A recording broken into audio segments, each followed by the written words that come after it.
Les enfants, vraiment, ceux qui arrivent au départ, c'est difficile parce qu'il faut les convaincre. Une fois qu'ils sont convaincus, ils font de ça leur passion. Les attentes qu'on avait ont été largement surpassées par la réalité sur le terrain. Comme vous le savez, les enfants ont tous leur mentalité, leur comportement. Il faut déjà recadrer tout le monde. Maintenant, je suis plus endurante et plus agile.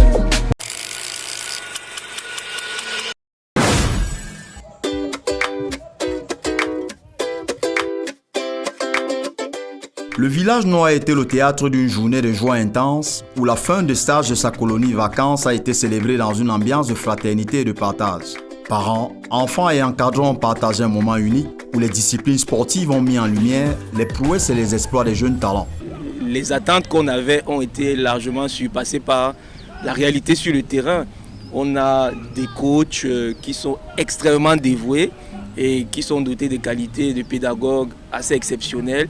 Les enfants ont beaucoup évolué. Elles demandent tout le temps qu'elles rentrent à la maison, qu'elles veulent faire des balles. Elles ont tout le temps leur raquette en main, tout le temps leur balle de tennis. Elles veulent reproduire à la maison ce qu'elles ont appris sur le cours pendant les entraînements. Sur les cours de tennis, les balles volaient à une vitesse époustouflante et les piscines ont été le cadre d'une compétition amicale passionnée et disputée.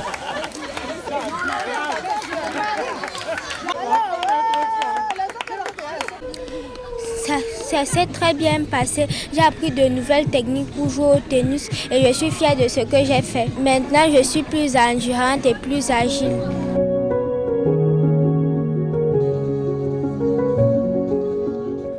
Les ateliers d'art plastique étaient un véritable kaléidoscope de couleurs et de créativité, tandis que les cours de taekwondo ont mis en évidence la rigueur et la ténacité des jeunes pratiquants, révélant une maîtrise impressionnante de cette discipline martiale.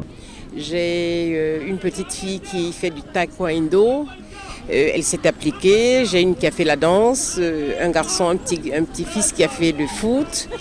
Et je suis vraiment satisfaite du déroulement des activités sportives.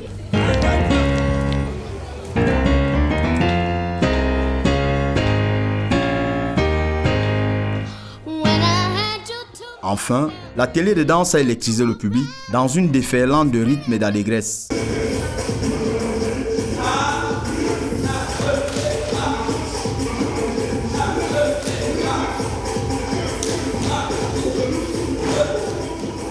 On a dit que ça a été vraiment pas facile.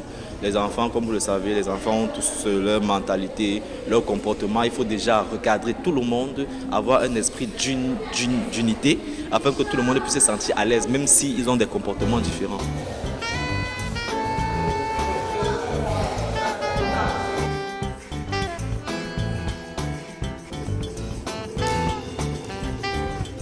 Les parents venus en nombre pour encourager leurs enfants ont été impressionnés par la qualité des prestations et la confiance en soi des jeunes participants. Ils ont passé 3 mois de vacances ici, là.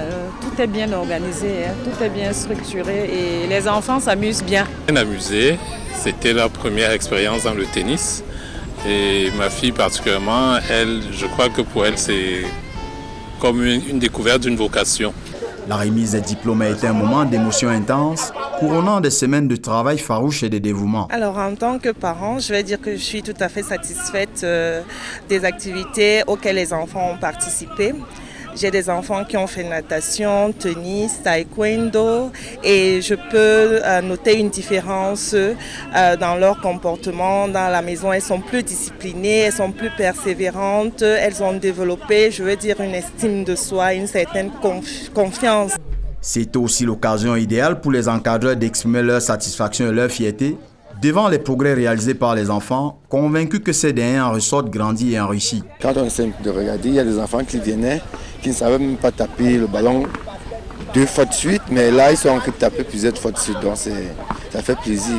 Tu vois les enfants à cet âge, à 4-5 ans, et qui parviennent déjà à jouer.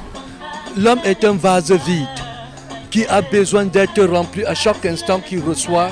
Pour moi, un encadreur est celui qui donne la discipline, qui donne un centre, qui donne un itinéraire à l'enfant. Pour moi, tous ces enfants, je trouve tellement du potentiel en eux.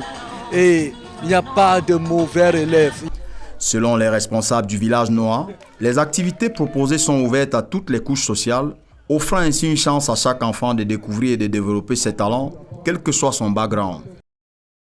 En réalité, nous avons commencé depuis près de 8 ans et nous souhaitons que, à travers ces activités que nous présentons, que les parents qui sont ici même témoins du travail qui est abattu sur leurs propres enfants et de l'amour que les enfants éprouvent pour les différentes activités aujourd'hui. Nous sommes actuellement au pôle tennis et il y a d'autres pôles comme ça qu'on signale, basketball, tennis, football et natation. Les enfants, vraiment, ce qui arrive au départ, c'est difficile parce qu'il faut les convaincre. Une fois qu'ils sont convaincus, ils font de ça leur passion, peut-être à la fin de leur carrière. Donc nous appelons encore à tous les enfants et tous les parents qui inscrivent les enfants de ne plus tarder, de venir et les amener au niveau de nos événements locaux, notre complexe. Et nous avons, je répète, des académies de basket, de natation, de tennis, de taekwondo et aujourd'hui de football qu'on veut initier aujourd'hui avec le football club qui se joue au niveau du stade Itoudi qui a été initié par M. Yannick Noah. Donc c'est un appel au réveil à dire que le sport n'est pas fait pour une catégorie de personnes qui sait demain. Chaque parent peut avoir son futur champion. Comme nous avons eu Samuel Eto'o, nous avons eu Joachim Noah au basket. Le rendez-vous est pris pour l'année prochaine avec la promesse de nouvelles aventures, de nouveaux défis et de nouvelles victoires. Le village Noah continuera de rayonner, offrant à ces jeunes talents les outils et les opportunités pour grandir et s'épanouir. La fête est peut-être finie, mais l'esprit du village Noah restera jamais vivant, porté par la passion et la créativité de ces jeunes ambassadeurs.